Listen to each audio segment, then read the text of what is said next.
जी मुलं हुशार आहेत परंतु घर छोटं आहे, घरामध्ये अभ्यासाला पोषक वातावरण नाही, अशा मुलांचं काहीतरी भवितव्य घडावं.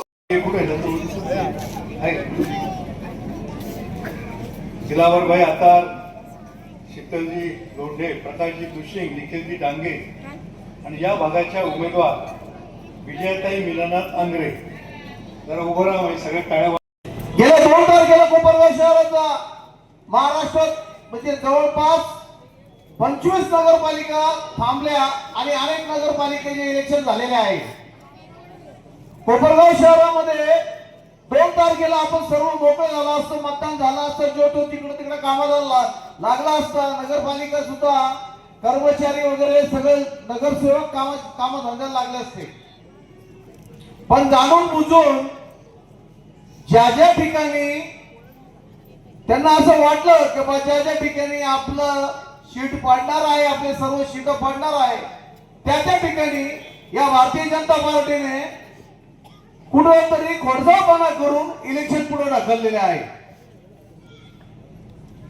कोपरगाव शहरात ज्या दिवशी काका कोयटेंनी राष्ट्रवादीमध्ये प्रवेश केला, आमदार राष्ट्रवादी त्यांना म्हणाला की आपल्याला नगराध्यक्ष तुम्हालाच करायचं आहे आणि काकांनी होकार दिला. त्या दिवशीपासून या भारतीय जनता पार्टीच्या या जितके म्हणजे पदाधिकारी असतील नगरसेवकांची पायाखालची वाळू सरकलेली आहे.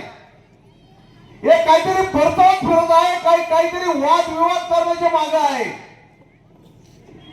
प्रत्येक भागांमध्ये जाऊन काहीतरी विष फेरायचं काम चालू केलेलं आहे, कुठेतरी वाद विवाद करायचा प्रयत्न चालू केलेला आहे, जातीवाद करण्याचा प्रयत्न चालू केलेला आहे. तुम्ही ज्या भागात बसलेले आहे या भागामध्ये 2016 मध्ये मी अपक्ष म्हणून निवडून आलो. या नागरिकांनी मला भरघोस मताने निवडून दिलं. मी त्याचं सोनं करून दाखवलं, कारण मी लहानचा मोठा या गल्लीमध्ये झालो, या एरियामध्ये झालो. माझा बालपण ते आजपर्यंत मी शिवसेनेचं काम करत आलो. मात्र कोपरगाव शहरामध्ये आमच्या शिवसेनेमध्ये गटतट पडत गेले. गेल्या इलेक्शन मध्ये मी ठरवलं वाद मिटवता आले नाही म्हणून मी साईडला झालो. माझे इथं शिवसैनिक बंधू ऐकत असतील, वाद मिटले नाही म्हणून मी अपक्ष उभा राहिलो आणि मी अपक्ष निवडून आलो.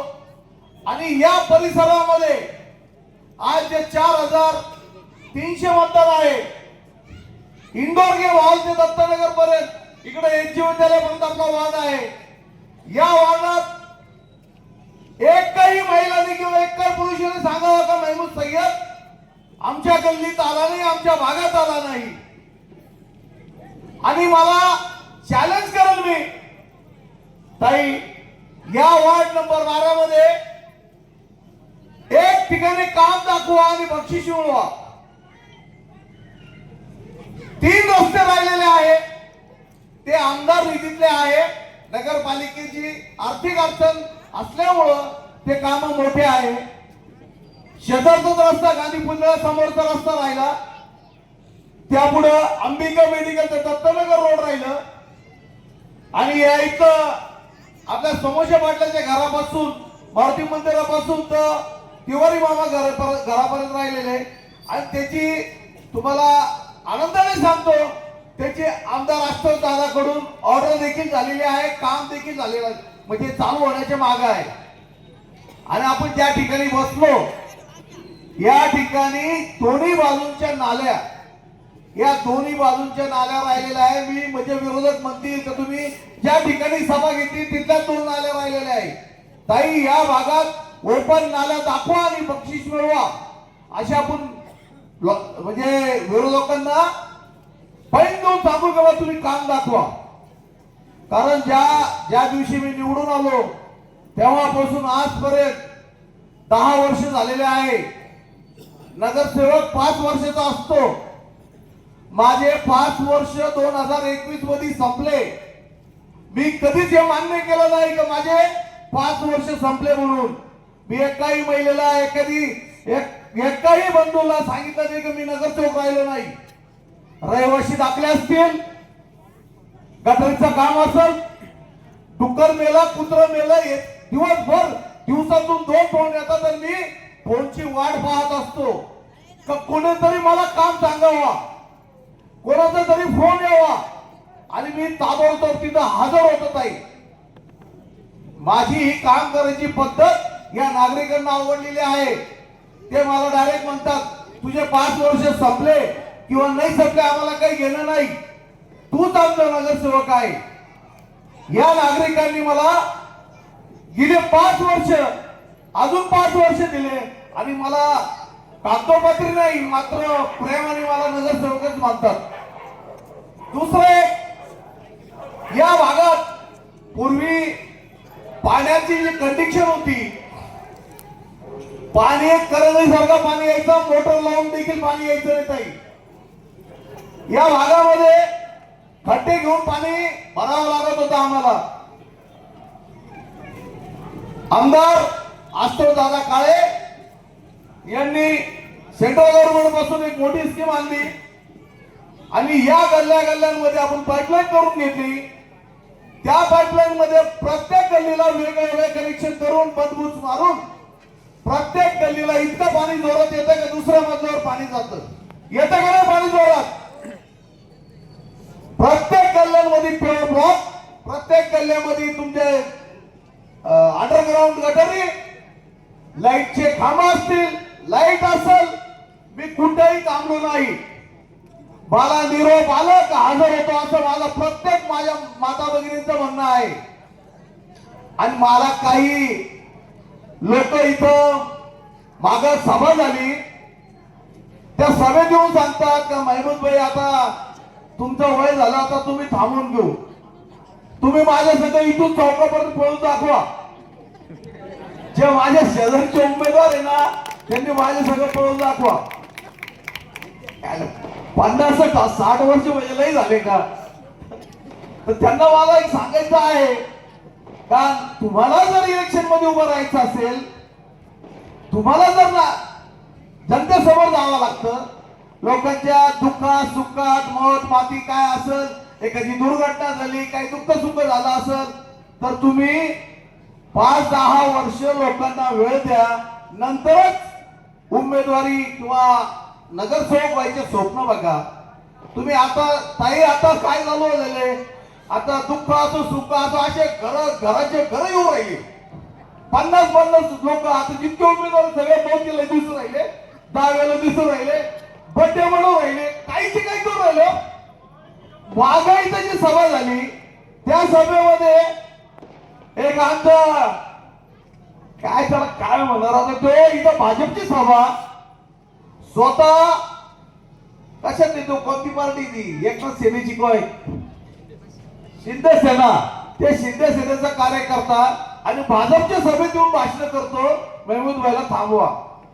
आणि त्याला काय म्हणायचं होतं आणि त्याला का तिकडे आपण सर्व जाती धर्माचे लोक मिळून आपण एक उमेदवार देऊ. कारण मी काय चूक केली, मी कुठं थांबलो, मी कुठं थकलो, मी कुठं नाकारलं, कोणाला वाईट बोललो, काही उलट सुलट बोललो. मी या वार्डात जन्मलो तेव्हापासून इथंच आहे. माझे सगळे मित्र पण इथं आहे. मी प्रत्येक घराला माझं घर समजतो. मी हे पाहत नाही का घरात कोणी माणूस आहे का नाही आहे. प्रत्येक घरात चुलीपर्यंत जाऊन बसणारा माणूस आहे. या गल्ल्यामध्ये तुम्ही कोणत्याही घराचं नाव घ्या, मी नाव सांगा तुम्हाला, हा घर डांगेचा आहे, हा घर का मारुती काटेचा आहे, सगळ्या घरांची नावं घ्या माझ्याकडून. आणि तुम्ही नगरपालिकेला इलेक्शन लढून राहिले, तुम्हाला लोकांचे घर माहित नाही आणि हा कोण येतो कोणी विचारू राहिले. तुम्हाला त्याच्यासाठी समाजाला वेळ द्यावा लागेल, त्याच्यानंतर तुम्ही तयारी करा. विनाकारण उठले का फॉर्म भरले, दिवस झोपून राहायचं, दिवसभर भांडणं करायचे, काहीतरी वाद करायचे, दंगली करायचे, किती लोकांचे हातपाय तोडले. मारामारा करून याचे दिवस गेलेले आहे. शेजारचे पाजारचे लोक तुम्हाला चांगलं बोलत नाही आणि तुम्ही चालले स्वप्न बघायला इलेक्शनचे. माझं म्हणणं असं आहे, जर माझ्याकडून चुकलं असेल तर मला मतदान करूच नका. 100% सांगतो आणि सत्य सांगतो. मात्र मी तर तुमच्यासाठी प्रामाणिकपणे उपाशी तापाशी राहून काम केलेलं आहे. तुमच्या दारात बसून मी उपाशी बसून काम केलेले, तुमच्या घरात स्वयंपाक काय केलेले मी मागून खाल्लेले, अक्षरशः तुमच्या दारात बसून लोकांचे काम करून घेतलेले आहे. घरचे मला खवळतात, योगच माझी तुम्ही वेगळच पुढे झाले. मी अक्षरशः तुम्हाला सांगतो, लोकांच्या दारात बसून जेवण केलेले, खुर्च्या लावून बसून काम घेतलेले, आरामाचा एक पैसाही घेत नाही. मी ज्यावेळेस काम करतो तर कामच करतो. मला असं वाटतं की माझ्या घराचं काम चालू आहे. हे इथं एक खड्डा आहे समोर, बाबूराव इथं राहतात, इथं मांडी घालून बसून हे काम करून घेतलं. मागच्या महिन्यात हा रस्ता झाला, या गल्लीमध्ये सगळे ब्लॉक बसवले. एक गल्ली दाखवा ना, कोणत्याही गल्लीमध्ये काम राहिलं असेल तर सांगा. तुम्हाला इलेक्शन लढायचं असेल तर नागरिकांच्या समस्या सोडवा, लोकांना भेटा, मारामाऱ्या भांडण करू, दहशत करू, दादागिरी न करू. तरच लोक तुमच्या मागे राहतील, गोड राहतील, प्रेमाने राहतील, तेव्हा तुम्ही इलेक्शन लढा. आता तुम्ही शांत बसून घ्या, विनंती आहे माझी. आणि दुसरं, आता काका कोयटेंच्या बाबत बोलतात. काका कोयटे त्याची जे तुम्हाला माहित नाही. काका कोयटे कोपरगाव किंवा महाराष्ट्र पुरतं मर्यादित नाही. काका कोयटे सेंट्रल गव्हर्नमेंट मध्ये त्यांची पद आहे, त्यांची कामं आहे. महाराष्ट्रातल्या जितक्या पदपिढ्या आहे त्याचे ते अध्यक्ष आहे. कोपरगाव मध्ये त्यांचं असं मन लागलेलं आहे की कोपरगाव शहरासाठी, या नागरिकांसाठी काहीतरी करावा. काल ते संस्काराबद्दल बोलत होते का बाई बोलले आई बोलले. अरे काय तुम्ही अरे कार्य ते काकाला बोलून राहिले. तुमच्या सासऱ्याच्या वयाचे काका, तुम्ही त्यांना अरे कार्य करून राहिले. काय संस्कार करता तुम्ही? अशोक दादा यांचे सासरे आहे, त्यांच्याबद्दल विकी भैया त्यांच्या वडिलांच्या ठिकाणी येते, अशोक दादाला अरे कार्य करतो. काय तुमचे संस्कार आहे? काका तरी विवेक भैया आम्ही तुमचं स्वागतच करू, त्यांच्या मुलाच्या वयाच्या कार्यकर्त्याला ते भैया म्हणून राहिले आणि तुम्ही काही घाणेरडे शब्द वापरतात. काकांनी डब्याची व्यवस्था केलेली आहे. शिक्षणाचं जे लहान मुलांना किंवा 11वी 12वी असेल, ग्रॅज्युएट असेल, या मुलांसाठी त्यांनी स्पेशल रूम बांधलेले, तुम्हाला स्टडी रूम. आणि काकांची बराबरी मला तरी वाटतं कोपरगावात सर्वसाधारण माणूस कुणी करू शकत नाही. काका किराणा दुकान मध्ये पुड्या बांधत होते, ते कोपरगावात लहानचे मोठे झाले. आणि हे मासे येतेच राहील तुम्हाला वरती. हे पराग संतान हे आलेले तिकडून नाशिकहून. आणि कोपरगाव जर शांत ठेवायचं असेल, कोपरगाव जर आपल्याला एकत्र बंधुभावासारखं ठेवायचं असेल तर या लोकांच्या नादी लागू नका. सगळ्या देशाचं वाटोळं केलंय भाजपने. तुम्हाला सत्य सांगतो, तुम्ही काही समजा, मात्र आपल्याला कोपरगावात बदल करायचा आहे. आणि करायचं असेल तर आमदार आशुतोष दादांनी जो उमेदवार दिलेला आहे ते उमेदवार काका कोयटे आहे, आपल्या विजयताई आंग्रे आहे, मी आहे. यापूर्वी तुम्हाला जर मी काम केलं असेल, तुमच्या वार्डात तुमच्यासाठी धावपळ केली असेल, मी एकदम तळतळ करून मनापासून बोलतोय. जर आपल्या भागात तुम्हाला बदल करायचा असेल, अजून काही काम करून घ्यायचे असेल तर आपल्याला काका हवाय. शंकर गार्डनचं काम पडलेलं आहे. शंकर गार्डन मध्ये आता काका म्हणले आपल्याला का आपल्याला महिलांसाठी काही महिला उद्योग वगैरे करायचा आहे, त्याच्यासाठी इमारत लागेल. आपल्या गोरगरिबांना लग्न कार्यासाठी 10व्यासाठी 13व्यासाठी कुठेतरी बाहेर जावं लागत,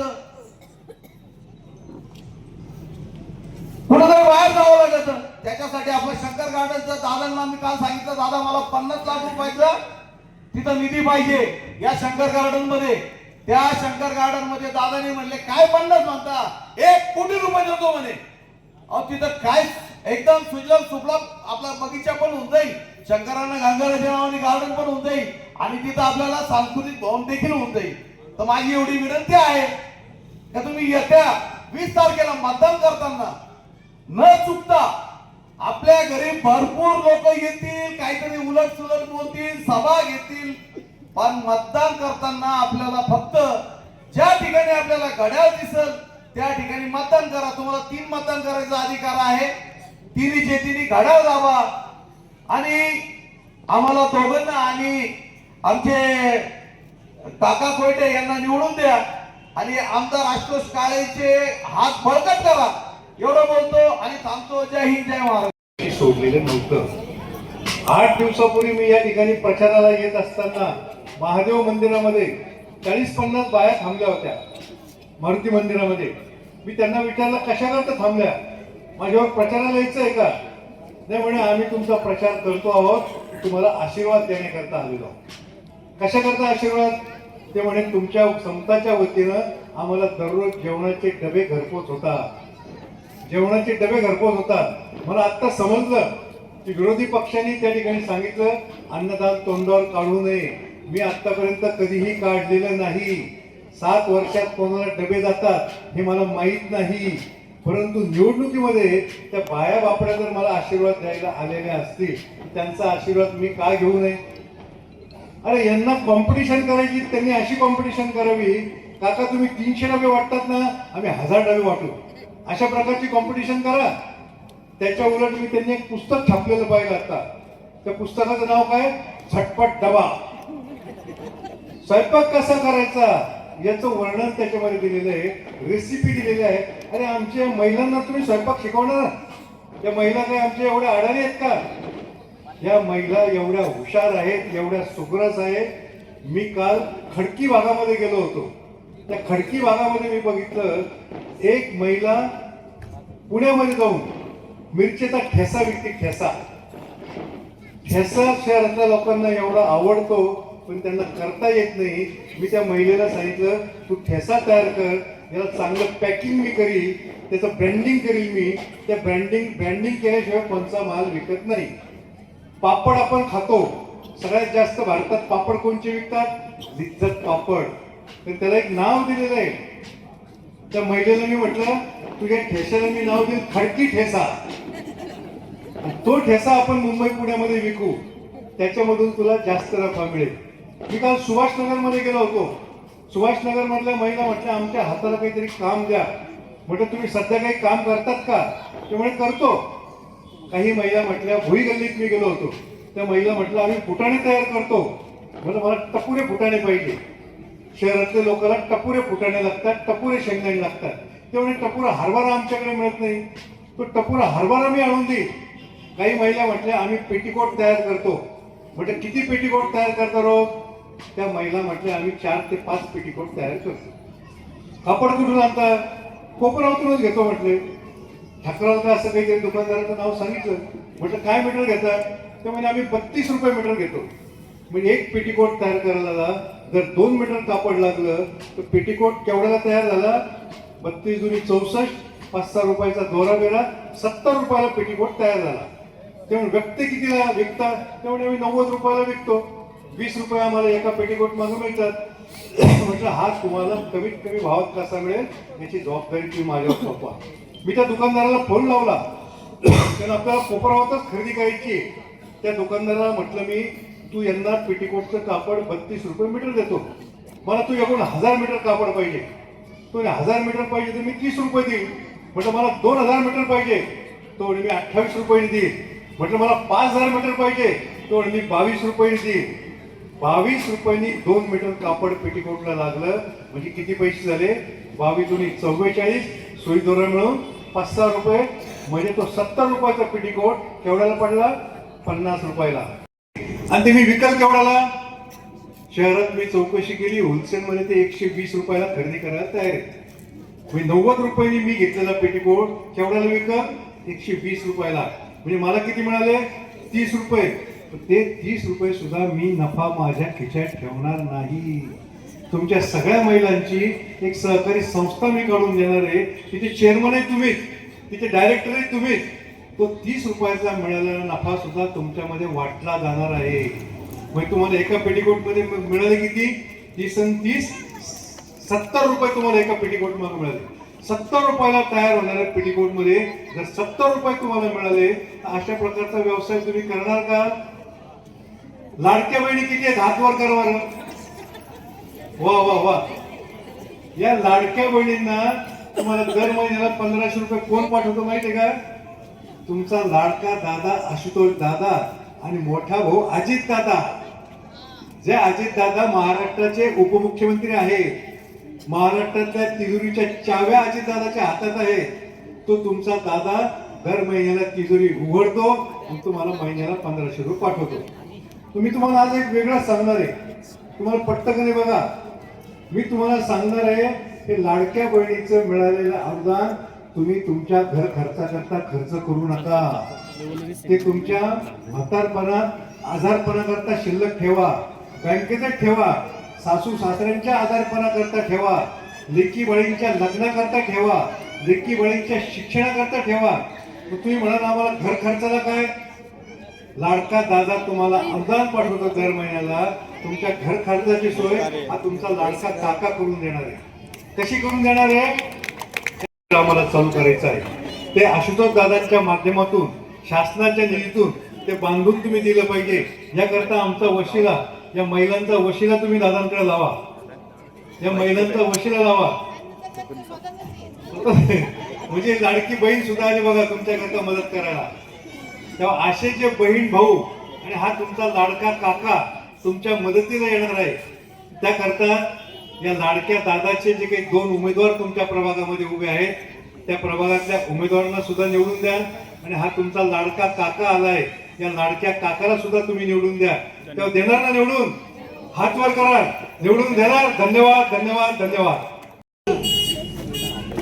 कोपरगावचं मी असं प्रत्येक ठिकाणी म्हणते की गांधीनगर हा भाग कोपरगावचं सेंटर आहे, हा भाग कोपरगावचं हार्ट आहे, हार्ट, दिल आहे, दिल कोपरगावचा. हे भाग मागील टर्म मध्ये आपण दादांच्याच दोन्ही उमेदवारांना साथ दिली. कार्यक्रमाचे अध्यक्ष गायकवाड काका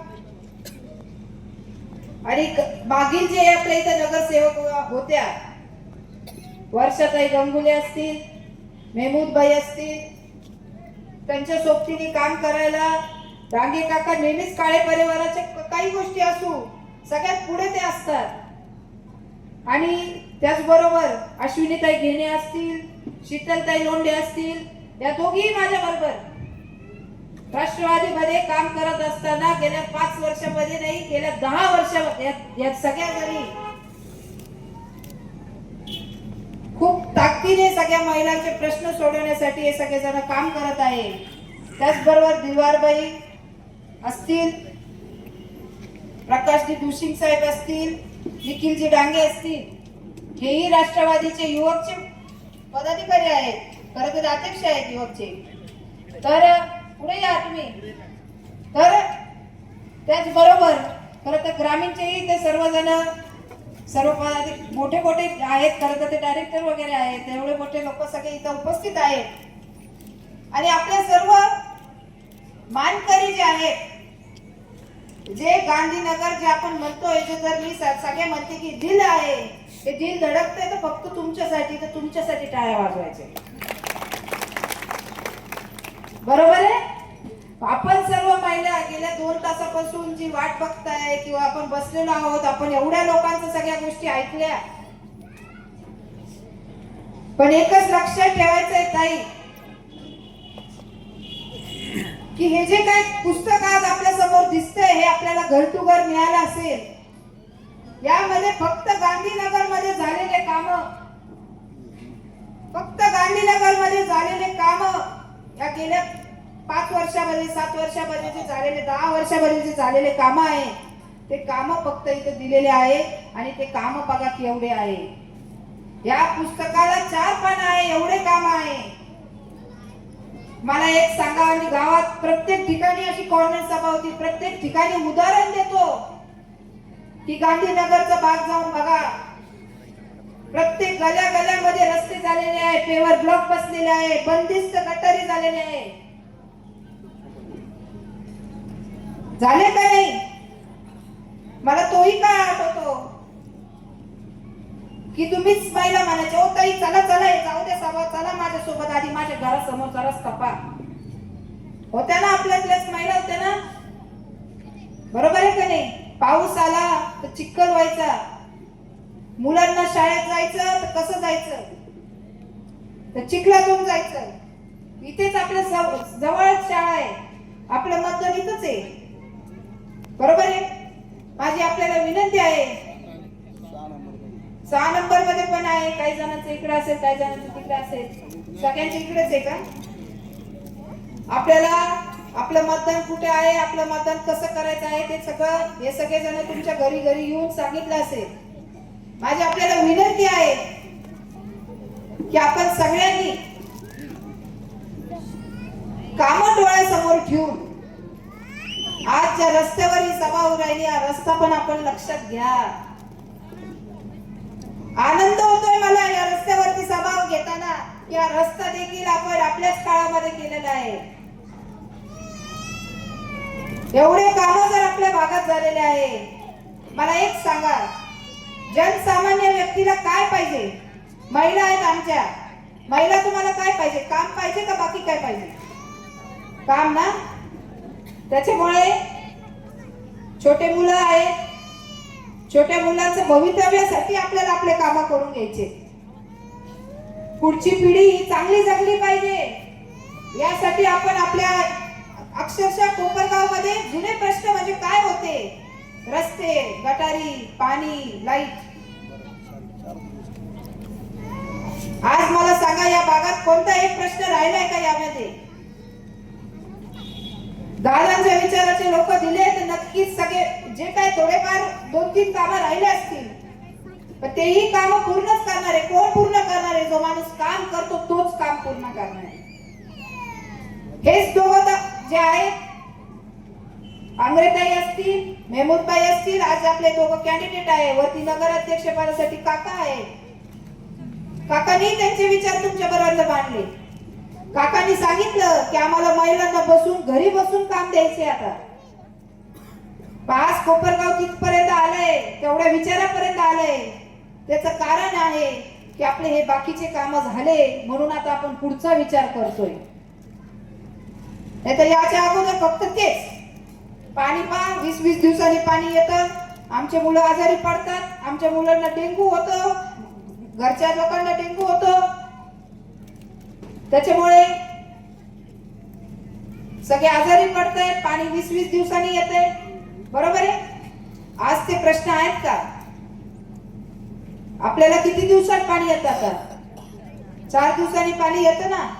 दादांची इच्छा आहे 3 दिवसात 4थ्या दिवशी पाणी येतं. दादांची इच्छा आहे रोज पाणी द्यायचंय. ते कधी होईल? तुमचा आशीर्वाद असला तर होईल. जे विरोधक आहेत ते प्रत्येक कामात कोडे घालताय. माझ्या अगोदर जेवढे बोलले असतील सगळ्यांनी ते सांगितलं असेल. दादा शांत स्वभावाचे, दादांना काम करायचंय. दादा गप राहून आपलं काम करतात, लोकांना ते समजतं, लोक त्या पद्धतीने आशीर्वाद देतील याचा विश्वास मला आहे. देणार ना तुम्ही आशीर्वाद? मतदानाच्या द्वारे घड्याळाला आशीर्वाद देणार ना? घड्याळाला मतदान करणार का? हात वर करा सगळ्या महिला, करणार ना? आपण सर्वजण एक विसरायचं नाहीये. पाणी प्रश्न हा महिलांचा खूप मोठा प्रश्न होता. ताई, आपल्याकडे पाणी यायचं नाही. आपल्याला जार मध्ये किती पाणी पैसे घ्यावं लागायचे? दरवेळेस जार आणा, कुणी पाहुणे येणार जार आणा. आज आमच्याकडे पाणी आहे, आज आम्ही कोणत्याच कार्यक्रमाला येणार नाही ताई. आम्ही लग्नही धरणार नाही आज. आज आमचं पाणी येणार आहे, आम्ही येणार नाही. कोणत्याही नातेवाईकाचं लग्न असू त्याला आपण सांगायचं नाही भाऊ आमच्याकडे आज पाणी येणार आहे, आमच्याकडे 20-20 दिवसांनी पाणी येतं. विचार करायचो सकाळी उठल्यावर, आज कपडे धुवायचे का नाही धुवायचे? कपडे धुवायचे, काढायचे तर पाणी विकत घ्यावं लागायचं, बरोबर आहे का नाही? आज आता तशी परिस्थिती राहिली का? का बरं? 5 नंबरचा तलावचा 60वां तलाव झाला. आशुतोष दादाने आपले प्रश्न सोडवले. माझी आपल्याला विनंती आहे भाऊ, तुम्ही पण होते, वर्षाताई होत्या, आपण दादांनी ते आपल्याला माहित आहे उपोषण केलं होतं. इथेच होतं, पुढे इथं थोडंसं पुढे केलं का उपोषण होतं, बरोबर आहे का नाही? आमरण उपोषण केलं होतं, तिथे आपण सर्वजणी आल्या होत्या. उपोषण करताना दादांसोबत अजून 10 व्यक्ती होते. तर 10 लोकांमधले काही लोक बीपी थोडासा कमी झाला कारण जेवण करत नव्हते. आपल्या या महिलांसाठी यांना रोज पाणी मिळावं, यांचा पाण्याचा प्रश्न सुटावा म्हणून या सगळ्या गोष्टी कराव्या लागल्या. 2-3 जण आजारी पडले, सिव्हिल हॉस्पिटल मध्ये ऍडमिट होते. त्यांना रात्री आम्ही दोघं भेटायला गेलो. इतकी वाईट परिस्थिती कोपरगावची होती की तिथे एक महिला सिव्हिल हॉस्पिटल मध्ये तिने बाळ जन्माला घातलं आणि ते बाळ धुवायला पाणी नव्हतं. इतकी वाईट परिस्थिती आपल्या कोपरगावची होती. तेव्हा आम्ही रडलोय अक्षरशः. आणि म्हणून दादा इतक्या धीटपणे उभा राहतात की किती तुम्ही काही करा, आम्ही आमच्या लोकांचे प्रश्न सोडवणार आहे. आणि ते सोडूनच दाखवलेले. आज प्रत्येकाच्या नळाला पाणी येतं. त्याच्यात त्या दिवशीचे जे काय अश्रू जे काय गाळे होते ना, आज त्याला सफलता कुठेतरी आली आहे. जेव्हा हे नळाला पाणी आलं ना, त्या दिवशीची सफलता आहे. प्रत्येक महिला एक आई आहे. मी पण एक आई आहे. तुम्हाला सर्वांना या गोष्टी समजतात. माझी तुमच्याकडे विनंती आहे, जो व्यक्ती काम करतो, ज्या व्यक्तीने आज आपल्या समोर हे तिघही दिलेले उमेदवार आहेत, हे तिघही काम करणारेच उमेदवार आहे. हे आपल्यासाठी नेहमीच उभं राहणारे लोक आहेत. त्यांना तुम्ही साथ द्या. त्यांना तुम्ही घड्याळ या चिन्हाला मतदान करा. जो विश्वास दादांना तुमच्यावर आहे. आपण बघतोय विरोधक काही बोलतायत. विरोधकांनी राजकारणात करण्याची जी काही पात्रता असते ती कुठेच सोडून दिलेली आहे. वडीलधाऱ्या व्यक्तीला ते कसे बोलतायत. संस्कृती काय असते हे मला त्यांना शिकवायची गरज नाहीये. त्यांनीच ते स्वतः शिकून घ्यावं. माझी एवढीच विनंती आपल्या सर्व महिलांना आहे की आपण हे जे काही त्रास, ज्या पद्धतीने त्रास ते दादांना देत आहे, हे पहा, ते कुणाचा तरी मुलगा आहे. आपली मुलं असतील, आपल्या वडिलांबद्दल वाईट बोलायला ऐकून घ्याल का? आम्ही ऐकून घेऊ नाही. पण आम्हाला विश्वास आमच्या जनतेवर आहे. आम्हाला विश्वास आहे की जे काही काम लोकांना डोळ्यासमोर ठेवून दादांनी केलेले आजपर्यंत, मेहमूद सय्यद साहेब बाईंच्या मार्फत असेल, गंगुले ताईंच्या मार्फत असेल, गेल्या 10 वर्षात जे काही कामं गांधीनगर या भागात झालेली आहेत, या कामांची पावती गांधीनगर हे भाग चांगल्या मताधिकाने आपण घड्याळाला मतदान करणार आहोत ना. आपण सर्वांनी एकच लक्षात ठेवायचे, आपल्याला या सगळ्या जे काही चालू आहे, मुद्दामून येऊन दमदाट्या केल्या जातात, कुणाला काहीतरी सांगितलं जातं, कोणाला तरी काहीतरी बोललं जातं. इथे आपण सर्वजण कोपरगावमध्ये एकत्र येऊन राहिलेले लोक आहोत.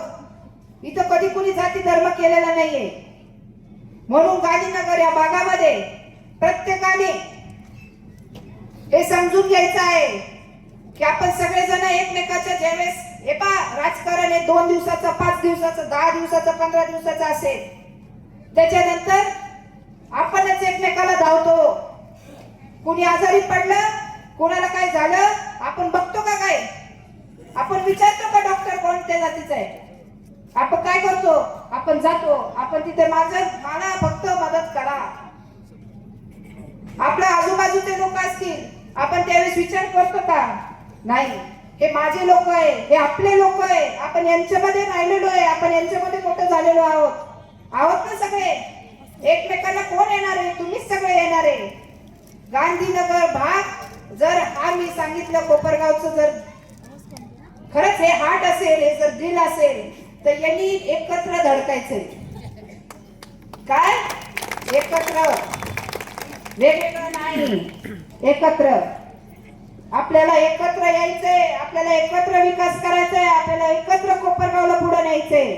आणि म्हणून आपण सगळ्यांनी घड्याळ याला मतदान करायचंय. येत्या 20 तारखेला 3 घड्याळ कुणीही गडबड करायची नाही, तिन्ही घड्याळालाच मतदान करायचे आहे हे लक्षात ठेवायचंय. आणि आपल्याला घड्याळ जसं पुढं जातं तसं आपल्याला कोपरगावला पुढे घेऊन जायचंय. वेळ मागे जात नाही, घड्याळ मागे जात नाही, घड्याळ पुढे जातं आणि आपणही पुढे जायचंय. आपल्याला घड्याळाला मतदान करायचंय, घड्याळ सगळ्यांनी विसरायचं नाही, घड्याळाला मतदान करायचंय.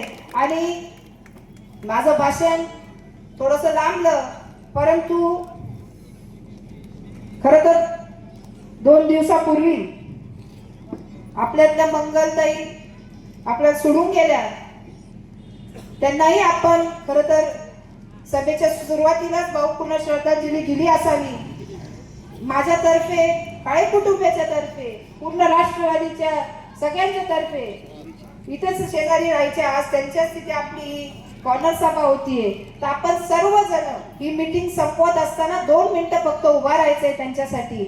सगळ्यांनी उभा राहावं 2 मिनिटं प्लीज.